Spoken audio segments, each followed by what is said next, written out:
তার থেকে সৃষ্টি করেছেন তার স্ত্রীকে, এবং তার থেকে সৃষ্টি করেছেন আমাদের নর নারীদেরকে। আল্লাহ পাক আমাদেরকে একজন নারী থেকে সৃষ্টি করেছেন, আবার তৈরি করেছেন, আবার কি আল্লাহ পাক আমাদেরকে সেই নারীকে আমাদের বাহাও থেকে সে নারীকে আল্লাহ পাক কী করেছেন, সৃষ্টি করেছেন, তৈরি করেছেন।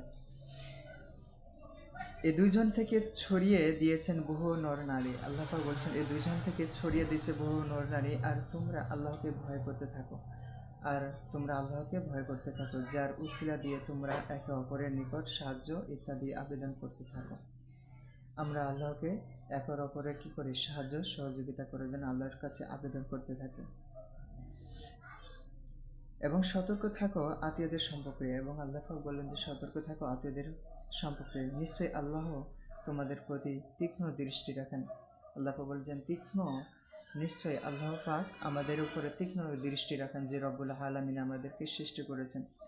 তাহলে এই আয়াত থেকে সর্বপ্রথম আল্লাহ পাক যে কথাটুকু বললেন যে হে মানুষ, তোমরা তোমাদের রবকে ভয় করে থাকো, তোমাদের রবকে ভয় করতে থাকো, যে রব, যে আল্লাহ আমাদেরকে সৃষ্টি করেছেন, যে আমাদেরকে সব কিছু নিয়ে থেকে নিয়ামত দিয়েছেন, সেই আল্লাহকে আমাদেরকে ভয় করতে বললেন।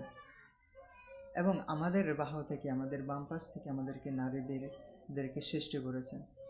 সম্মানিত দিনী ভাই বোনের, আমি আপনাদেরকে কিছু গুরুত্বপূর্ণ আজকে সাজেশন বা কিছু গুরুত্বপূর্ণ কথা বলতে চাই। যে দুনিয়াতে আমরা আসার পথে আমাদের মহিমা, আমাদের অহংকার, আমাদের গৌরব যেগুলো নিয়ে আমরা ছুটে পড়ে থাকি না, এগুলো জিনিস আমাদের কখনো কাজে লাগবে না। আল্লাহ পাক স্পষ্টভাবে বলে দিয়েছেন কথাগুলো, যে ব্যক্তি আল্লাহকে ভয়ভীতি করে, যে ব্যক্তি আল্লাহকে ভয়ভীতি করে, পরকালকে ভয়ভীতি করে, মরার পর তার কি হবে, যে চিন্তা ভাবনা করে, ভয়ভীতি করে, সে রব্বুল আলামিন আমাদেরকে, ওই বান্দাকে কাল কিয়ামতের ময়দানে সম্মানিত করে জান্নাতে দিবে। যদি আমরা ভয় না করতে থাকি, তাহলে আমরা আল্লাহর সন্তুষ্ট আদায় করতে পারবো না, আমরা কখনো ইমানদার এবং পরিষ্কার হতে পারবো না। তাহলে আসেন হাদিস কি বলতেছে, যেহেতু আল্লাহ পাক আমাদেরকে এই আয়াত থেকে আলোচনা করার এবং কি বোঝার তৌফিক দান করেছে, আল্লাহ পাক আমাদেরকে সম্পূর্ণ কথাগুলো স্পষ্টভাবে বোঝার এবং আমল করার তৌফিক দান করছে, আমিন। হযরত আদম আলাইহিস সালাম এর বাহন পাঁজর থেকে সবার আগে হযরত হাওয়াকে সৃষ্টি করেছেন। হযরত আদম আলাইহিস সালামকে বাম পাঁজর থেকে মা হাওয়াকে কী করছেন, সৃষ্টি করেছেন।